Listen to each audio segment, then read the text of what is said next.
Well, good evening, everyone, and welcome to another evening of spiritual science as social activism and self-initiation. I was reflecting on the title as it keeps expanding, and to make it smaller, it can be the acronym SSSASI, which is sassy. I don't know if we have an acronym we have to live up to now.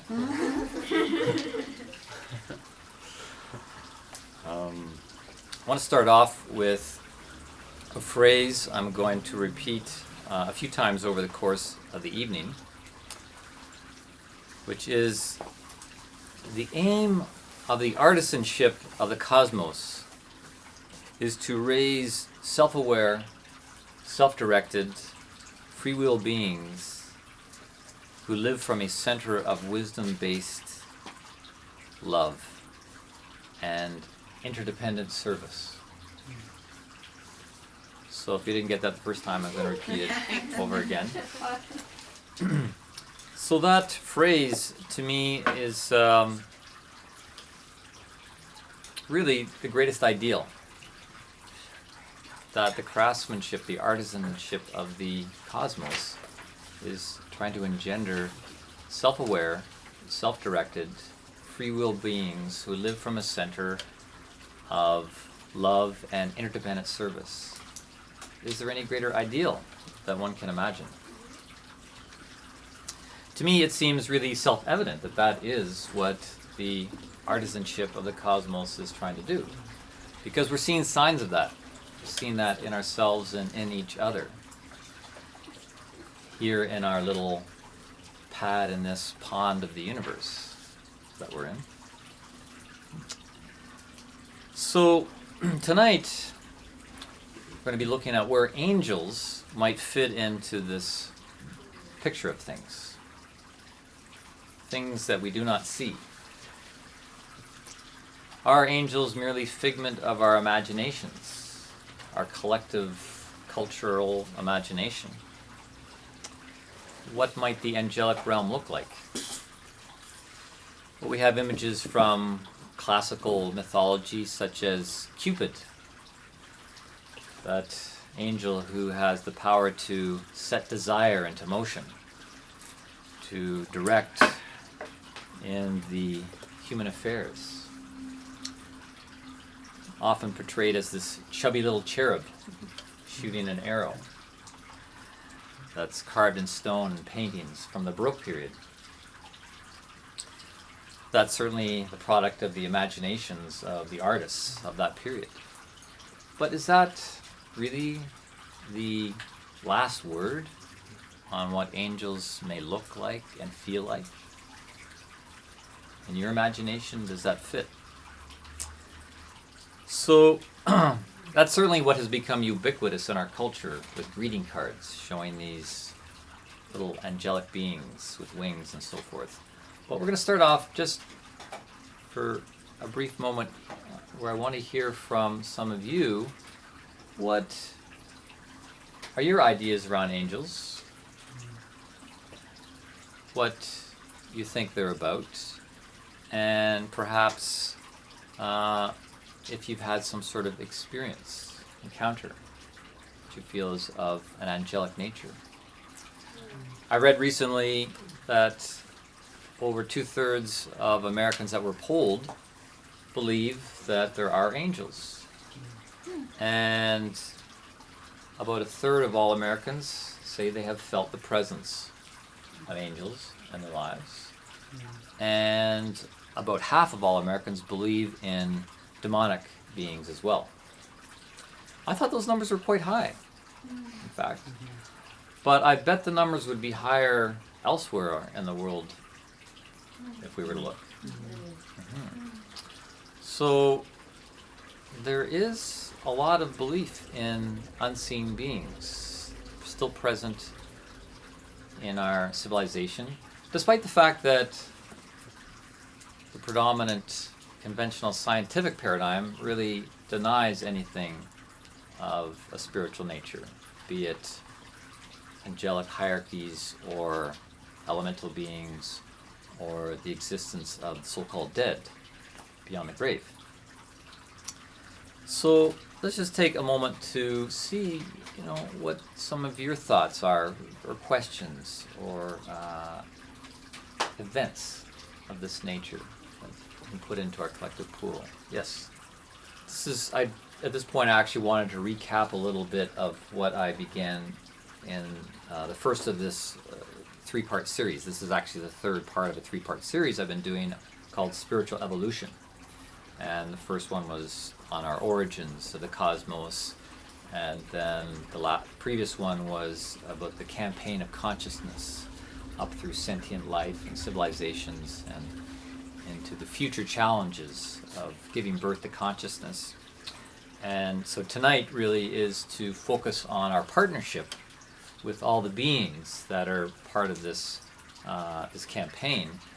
And of course, angels are, as we're hearing from all of you, part of that partnership.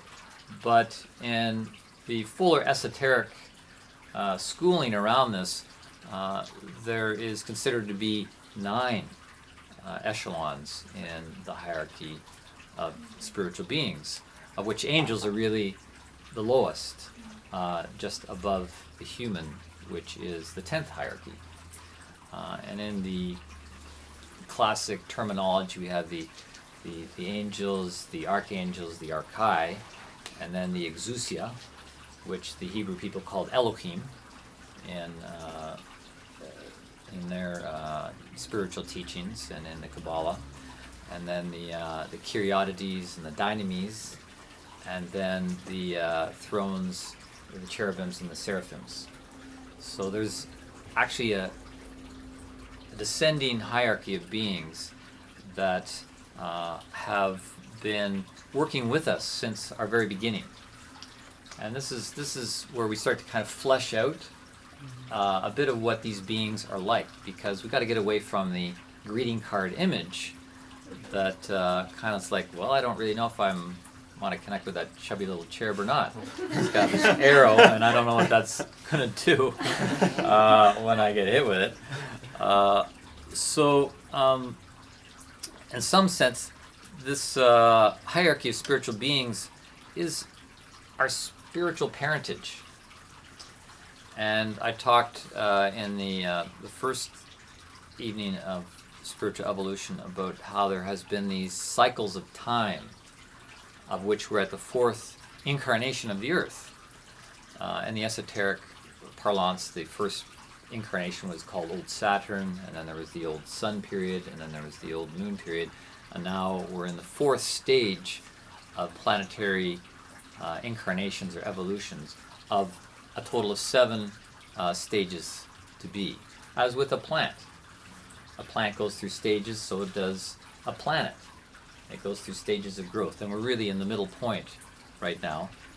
But from the beginning, this hierarchy of beings have been involved in our development, actually using their substance, investing their substance into all that we see and experience, including the physical realm. What you're sitting on is really the investment of substance of beings that are higher than us, that have gone before us in their spiritual development.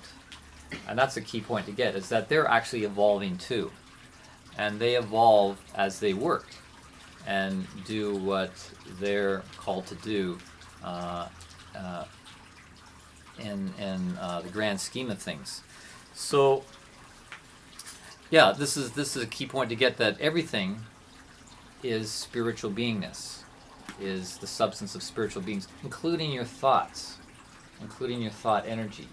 Everything that science looks at, made up of atoms and molecules, is in fact the substance from spiritual beings. And yeah, science has been trying to put together this cohesive picture of how the universe works as a whole. What are the dynamics? What are the laws that make it together? And we see that the Earth, and what we're experiencing here, is part of a system. It's a part of a system. But a system is kind of a machine-like term. When we talk about systems, it sounds a bit mechanical. And that's really been the Cartesian view of things for the past few centuries. That, everything is mechanical or chemical and so forth. But then we have people like Rupert Sheldrake, whose book I'm invoking tonight. And the title of this book is where I got the title for the talk tonight. The Physics of Angels. You could really consider Rupert Sheldrake as a contemporary spiritual scientist because, as the subtitle says, exploring the realm where science and spirit meet. And he says that, there's really a turning in science now where it's not such a machine-like view of the universe and life, but now we're regarding things more as a living organism. That everything that's happening, changing, moving, all the dynamics is more that of a living organism. But where does livingness come from? If the universe is a living organism, where does this livingness come from? For example, I asked the question last time, how can matter, lifeless inert matter, become something that's living? How can a rock, somehow produce something that's living, something that's a plant or even bacteria? Well, sorry? In the spiritual scientific view, when you look at the environment that we live in, the total universe really, it's dualistic, right? So when you're in a dualistic environment, there's always two things happening at once, right? And out of dualism, we have diversity, right? Because when you have dualism, there's always a third thing that wants to be born out of the two. The two wants to produce a third, just like mommy and daddy produce a third, a child. So everything in the dualistic polarity of things is producing a third. And so in science, they're really just looking at the ascent upwards, where, out of the ground of matter, we have seen the emergence of something living. Like over time, the bacteria, the cell formations and stuff, producing plants. And then up from that, somehow animals emerged. And then from that, human, walking, talking, thinking human has emerged. So they're looking at this ascent from the ground up direction. But with spiritual science, we can say, okay, well, there is an opposite direction happening as well. There's a descent. And that's where we have to really appreciate the work of spirit and of the spiritual hierarchy, this hierarchy of beings that have been working from the top down, bringing consciousness down into matter. And the real object of that whole process is that spirit is as the artisan, is trying to create physical vehicles, form in matter, into which consciousness can be embodied to experience itself. Why? Well, back to that original statement I made about how the aim of the artisanship of the cosmos is to raise self-aware, self-directed, free will beings who live from a center of wisdom-based love and interdependent service. That's been the end game. That is the objective of this marriage, really, of spirit and matter. And the scientists really, because they exclude this spiritual side of things, are trying to figure out, how matter has come into being and come to this level of walking, talking, breathing, thinking humans. It's like they're scratching their head going, how did that work? Their science is very good at explaining what's going on, but they can't really explain why or the how of it. So they've got wonderful strengths But that's why we have to bring in spiritual science and look at the work of people like Rudolf Steiner, a highly developed human being who was able to look beyond the 5 senses. And in fact, he said we have 12 senses. How many are you using of the 12 senses? But when you start to activate more than the 5 senses, you can access knowledge and information beyond the limitation of these dull gelatin cow eyes, as Mr. Smith said to Neo in the Matrix. Dull cow eyes. Well, let me just finish this whole thing about the levels of consciousness, from the mineral kingdom being without consciousness, at least not within the rock itself. Then the plant has this trance-like consciousness, and then animals are in what you might call a dream state. They are dreaming within their being, and I'm not sure if that's been verified in terms of brainwave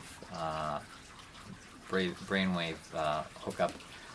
But here we are as humans, still kind of dreamy, but trying to be awake, trying to be self-aware and self-directed. That's really what's trying to happen in this incarnation of the earth. But then there's even stages beyond awakeness, believe it or not, and those capacities are held by the hierarchical beings above us, the angelic realm, the archangelic realm, and the archives, which Rudolf Steiner referred to as spiritual capacities known as imagination, inspiration, and intuition, all with a capital I. Capital I imagination, capital I inspiration, capital I intuition.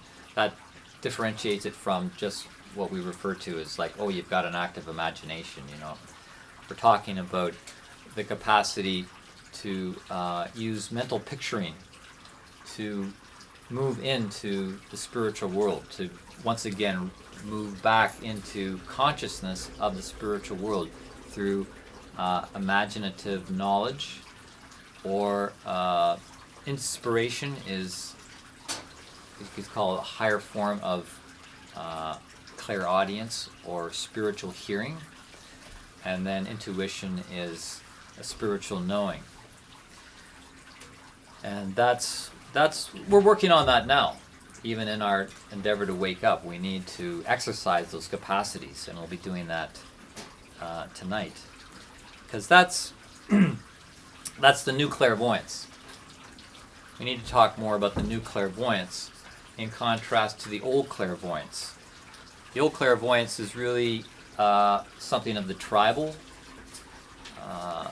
nature of things, still seen in some of the shamanistic traditions, where the use of psychoactive substances such as ayahuasca and magic mushrooms and so forth, where you are activated by the substance, but you're actually engaging with a plant spirit being. And some of the material I've read about, because I did ayahuasca 2 years ago in the Amazon and experienced the very profound effects of it. It's more than just altering your brain chemistry. You're, as one book said, it's a form of controlled possession, where you're taking in the shaman is opening the space, he's dispensing the substance to you, but on another octave, it's a spiritual being that you take in that, in a sense, thinks within you. It becomes active and thinks and dreams and opens you up.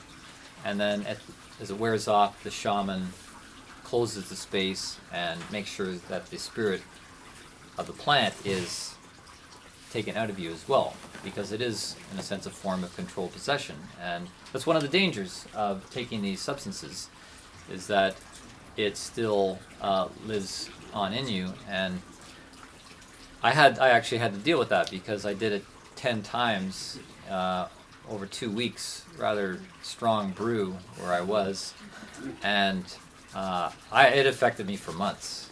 I was in quite an altered state for months.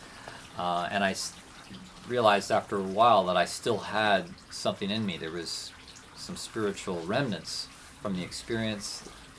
It wasn't, cleanly held as ideally would be, and I had to go to another shaman, or healer, to have that removed, to have that extricated from my field. But this is not really the way of the future either. Like, the use of these substances is still connected to the old clairvoyance and the old tribal practices, where you're not awake. You're actually losing consciousness, right? You take the substance and you're not really there. And you have this being dreaming and active within you, and you've kind of given your will or keys to the car over to the substance. So I'm not saying it's bad or wrong, because we're transitioning from the old into the new.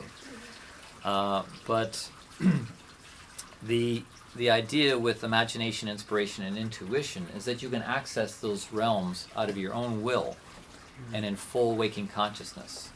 And that's really the path that Rudolf Steiner was blazing, and he describes in detail with his book, How to Know the Higher Worlds, where he lays out the practices that will bring about self-initiation. Right? These tribal practices are where you're being initiated through other people, trance states, use of substances, going into the dream time and receiving messages. But that is not really necessarily the way of the future. So people need to know that. You need to know that there's a call to do this in consciousness. And this is really what the Archangel, or the Archai, Michael, is working with us to do. That his sword, which some refer to as the sun-bright sword of clear thinking, is to wake us up, to really spiritualize our thinking, to be able to separate truth from error, to separate the illusion from the true reality, which includes the spiritual reality. And Rudolf Steiner said his work really was at service of this great higher being, Michael, to give birth to a new spirituality, the new clairvoyance and the new mysteries.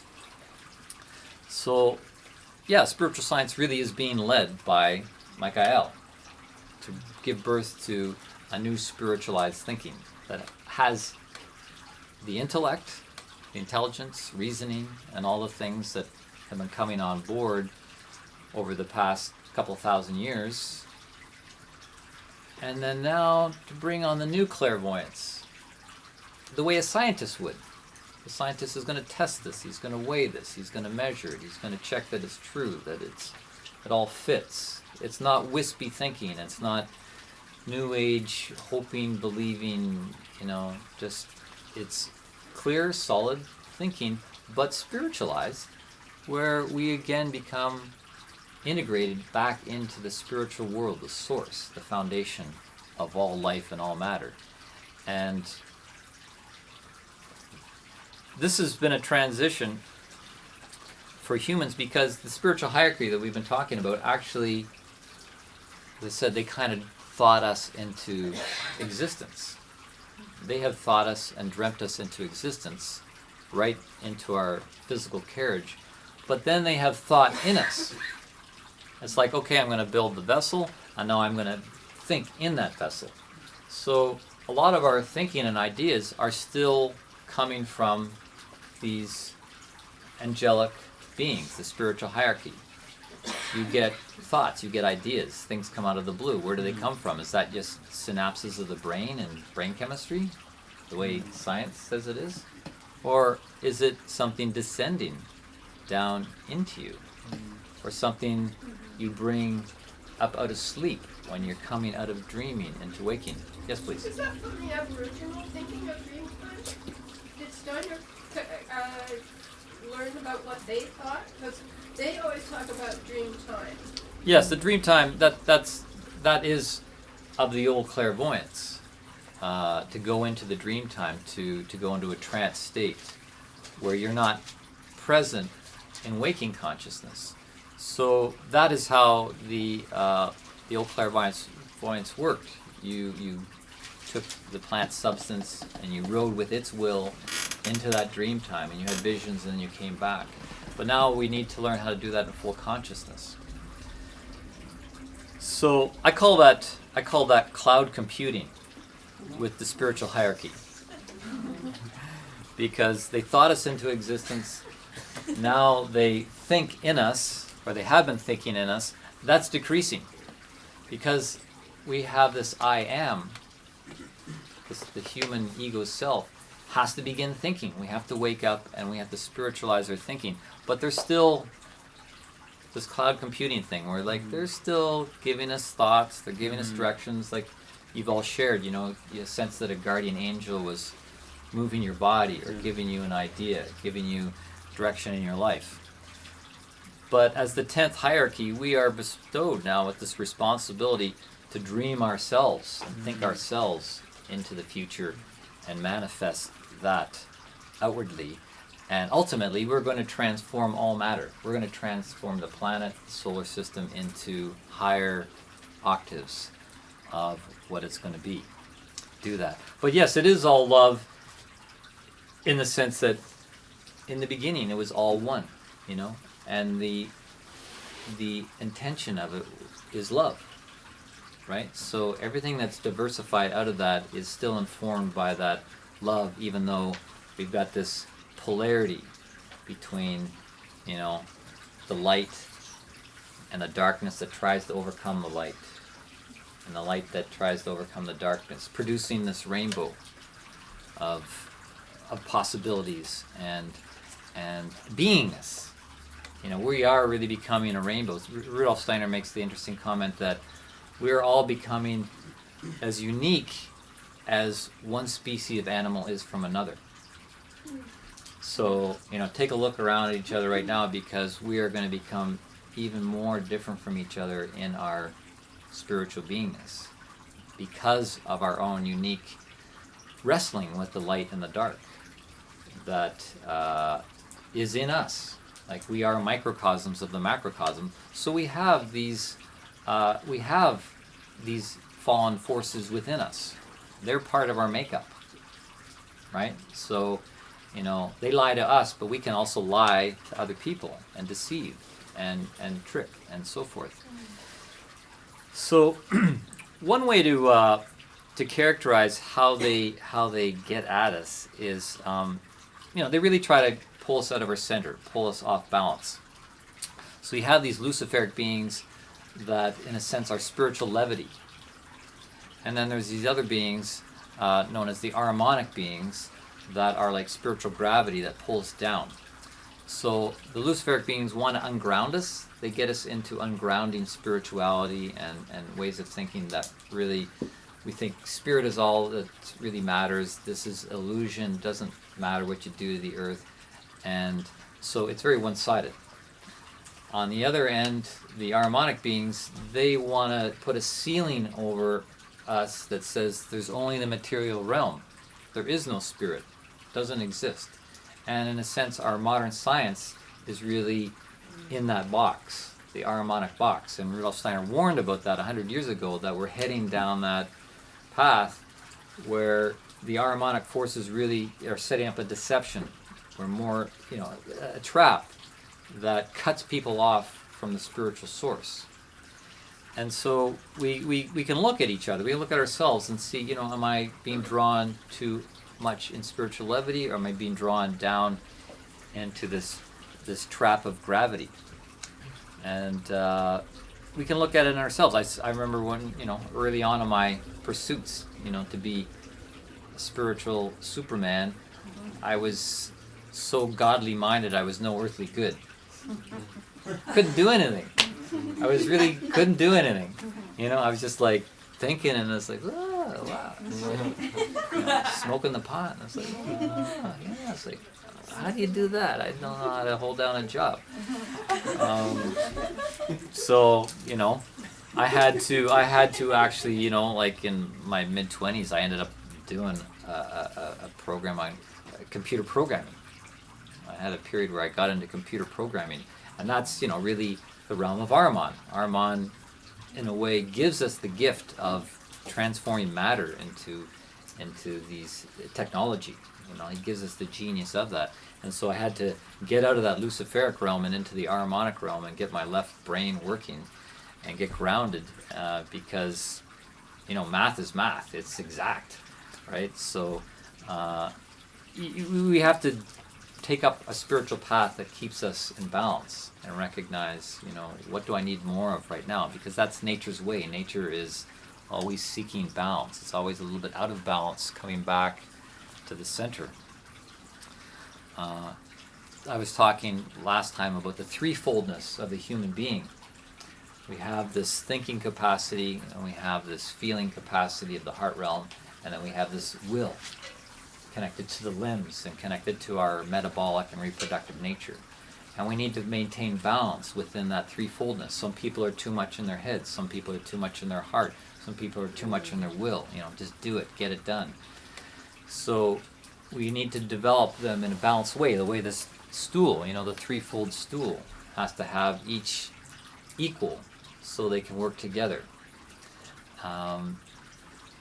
Steiner gives this picture of how some people are like the Buddha, like the Buddha with the legs crossed, and they're like in this mystical state, but there's no legs. There's no legs on the ground. It's this mystical state. And then he gives the opposite picture of the office worker or the factory worker running around and just doing the job, doing the next job, and there's no thought. There's no inner life. So each of those pictures is something of an extreme. Too much up in the celestial or too much down in the terrestrial. This can manifest in our psychological life. Think of manic depressive stuff. A lot of people are suffering from depression and, just pulled down spiritually. No meaning to life, no direction, no handle on life. You see them, they switch, and all of a sudden there's this real manic side, and everything's just really intense and exciting and whatnot. This is the swinging between the poles, and it's not just brain chemistry gone wild. These are spiritual forces that are gone wild within us, and it can take a time to bring that back to balance. And that's why the next talk in 2 weeks is lifting the veil on mental illness, a spiritual scientific perspective. And I'm really looking forward to that, because that's something that affects us all, as the slogan says. And how do we look at that from a spiritual scientific perspective? So it's a bit of a game we're in right now, where these forces, they're there to knock us off our balance. They do tempt us, they do seduce us, they use the illusion of Maya and whatnot. They're a lot like parasites, right? They get in and they will think in us the way the angelic realm is thought in us. They will come in, but they overstep our freedom of will. That's how you know that it's not coming from a good source, is because you're being pushed into something that you're not necessarily on board with. As with parasites, like, you don't want parasites, right? They're in there and you don't want them in there. But why are they there? Parasites actually give you information about your own makeup and constitution, like weeds in a garden. A good gardener will look at a weed and go, oh, it's that kind of weed because you're lacking that in your soil. It's an indicator. So if you have a particular spiritual parasite, it's telling you something about the imbalance in your soul. And so you need to then find the remedy for that. What is the practice, or, modern spiritual practices, often there's different artistic practices that help to bring balance, like the eurythmy I was showing you earlier on. That's a form of dance, but it's also used therapeutically to bring balance back into the constitution of our makeup. So, the end game of the Team Dark is really to shut us down. To shut us down and to prevent us from bringing our gifts and our abilities forward. And that can be like by blocking you, or the other extreme is getting you overactive. Just like, into everything, like, got to do this, got to do that. And you're so pulled out, too expansive, that you burn out. And that's actually one way that they kill weeds. Some weed killers make the weed grow so fast and so active that it burns itself out. Just gone. So, one place I heard someone describing the character of different dark spirits into 6 different categories. First category is dark and gloomy. Second is stately and proud. Third is sensual and alluring. Fourth is reckless and hilarious. Fifth is cunning and mischievous. And the 6th is vicious and animalistic. So those are the dark forces? Those are the dark forces and how they can manifest through human character. Yeah. Dark and gloomy, stately and proud, sensual and alluring, reckless and hilarious, mischievous and cunning, vicious and animalistic. So those are human moods or characteristics, you could say, that are actually being informed or manifested through different kinds of dark spirits. So, you see that in yourself or you see that in somebody else. It's like there might be a presence around here that's really not of us. And these things are very clever at disguising themselves. I know I was of the reckless and hilarious category at one point in my life. Everything was a joke. Just couldn't stop turning everything into a joke. And then I realized I was actually possessed. I couldn't stop. I couldn't stop my mind from going in that direction. And when you know you can't stop, there's something amiss there.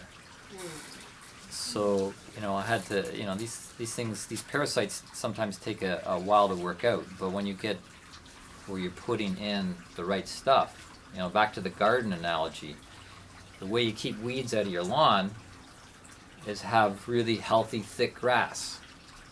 So you want to have healthy, thick thoughts in your mind, affirmations and images. So these things can't get in there, thoughts, viruses, and so forth. So yeah, because the aim of the artisanship of the cosmos is to engender self-aware, self-directed, free will beings who live from a center of wisdom-based love and interdependent service. Now, our guardian angel, this is what this is all coming to, is our relationship with our guardian angels, which, a guardian implies they're there as a guide, a mentor, sometimes a spiritual cop, or a warden even, if need be, to protect you, but also sometimes to protect the world from you. Have you ever been there? You ever felt like you've been kind of benched? I have. It's like, on the bench, you're not going anywhere until you cool down. That was the guardian angel, protecting me from myself and protecting the world from me. It happens, we can get out of control. So, these guardian angels, as I said, the angel is the 9th hierarchy, so that's the one just above us. We're the 10th hierarchy. And they're evolving, and so they evolve through this work that they're doing with us. It's an assignment, in a way, that they've been given. And we're connected with them as their apprentice, so to speak. I'm speaking analogously here, that we are being mentored by them from they're from behind the veil. They mentor us and they think in us and they guide us with the aim that we will be able to achieve their consciousness at some point, right? Say they're a trail guide and we're apprenticing with them as a trail guide, so that we can become a trail guide, and we don't need them as a trail guide because we'll be our own trail guide, and we'll be trail guide to others. But at this point, we have them. And when we don't need them any longer, then they won't be around. And that's really the aim of the mentor, is that they no longer need to be carrying you along. Otherwise, you don't really have a free will. You know, if you're dependent on these higher beings, we're not really a free will. We have to cut those puppet strings and stand on our own two wings. So it's really important we become conscious of this. This is key to this evening, is that that you take away a new perspective, a new framework that says, I need to really be conscious of my relationship to these higher beings, because they have been with us since the beginning. They're with us through our life. They're with us after death. And in fact, we have very close and intimate contact with them when we're in our sleep. That's really when we're in their domain. Because when we go to sleep at night, we are with the guardian angel. And Rudolf Steiner calls this like the big secret of our times that needs to be made conscious. Is that at night, when we're outside of our body, we're unconscious on this level. We're very conscious in the spiritual world, although we don't remember it. We're actually setting up the next day with our guardian angel. We're setting up a plan. It's like being in the locker room of the sports event at halftime. And there you are with the coach, and the coach is saying, okay, this is the play. All right, you're going to go out in the field, and this is the play. So, all right, so you set it up at night, and then you come into your body in the day, and you go onto the field here, and you try and enact that game plan. But of course, Team Dark is there, and it doesn't want you to make yardage. It doesn't want you to score a touchdown, so it's going to try and push you back. So you don't always make the play, right? You can't have success if you can't have failure as well. So, but this is something that needs to be made conscious and practiced, where during the day, maybe in the first waking moments of the morning, you are continuing this connection you've had with the guardian angel in the night, and you live from that place. At least you try to live from that place. And one of the best exercises you can do is at the end of the day, this is like numero uno really as far as I'm concerned, is that near the end of the day is you review the day. You sit in a meditative state and you do what Steiner calls the Rückschau. It's German for review. And you do it backwards. You do a review backwards while you're conscious and awake, because that's what happens when you die. And that's what happens when you're on the other side. You actually review things in reverse. It's kind of a mirror thing going on. So you review the day backwards, and you actually go, well, first of all, you're using your imagination, capital I imagination, so you're activating something of the angelic consciousness. So that feels really healthy when you get good at this. But you're also going to be shown things about the day from a higher perspective, because you're going, okay, there's Jesse, he did that, then before he did that, then Jesse did that, and then he did that. You're looking from this other perspective at yourself, and in the act of remembering, there's going to be additional information in the imagination that you receive. So you really are plugging in to something outside of the matrix of a higher perspective. So review the day, and then preview the day of the next day. Or you can preview then, and you can also preview in the morning. If you get up in the morning and you start to preview, the images you get can come from that connection you have with your guardian angel in the nighttime planning. And your guardian angel will really like that. You'll go, yeah, you're doing something good. Off the bench. Get out in that field. And it helps their evolution, right? You know, it's like makes them feel like they're doing their job. So, this is all part of the self-initiation. And at this point now, we're going to move into something that is experiential. And I hope you can understand why I'm giving out concepts and ideas and terminology. It really is important to have these in your mind because they're going to change your perception of life, and then you can live this autonomously out there. So that's why, with these talks, there's a certain measure, just information. But now here's one exercise, very powerful exercise you can also do when you go, that was used in the medieval mystery schools, called basically aligning with the guardian angel. And it's based on this idea of the human having a threefoldness in our column, in our uprightness, right? We have this thinking capacity associated with the head. We have this feeling capacity associated with the heart, and we have this will capacity associated with our limbs and metabolic reproductive systems.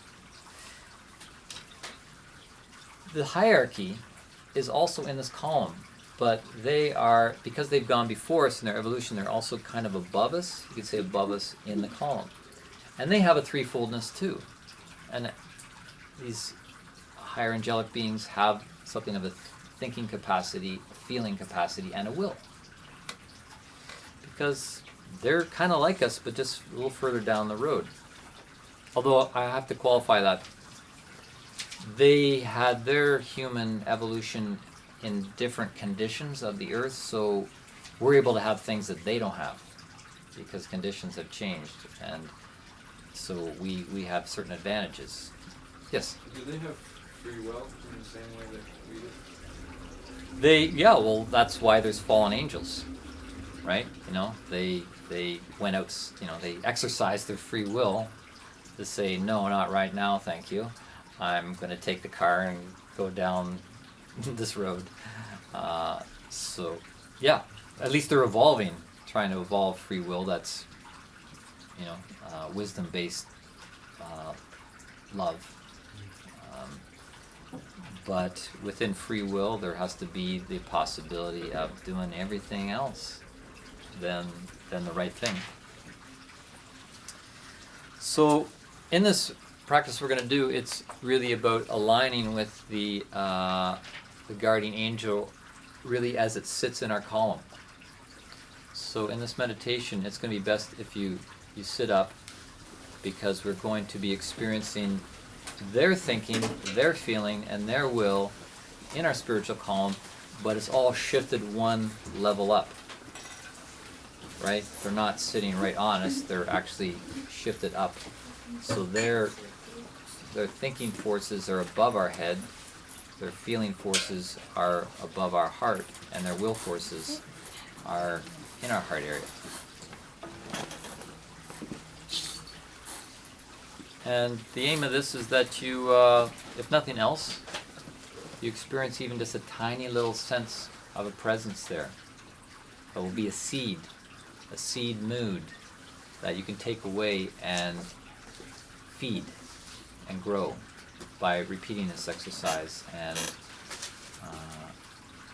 endeavoring to make this relationship more conscious, because it is about taking what happens in the night and bringing it into the day.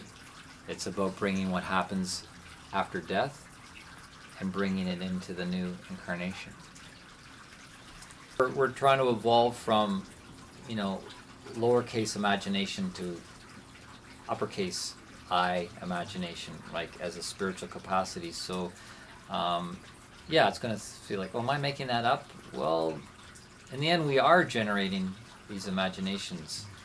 We have to be participatory in the generation of these images, so it will feel like we're doing something, but it's this cloud computing thing where we're sharing space with angels in our spiritualized thinking. But there's going to be times where we're confused and it seems just like messy stuff, so that's fine. You just come back the next day and keep at it.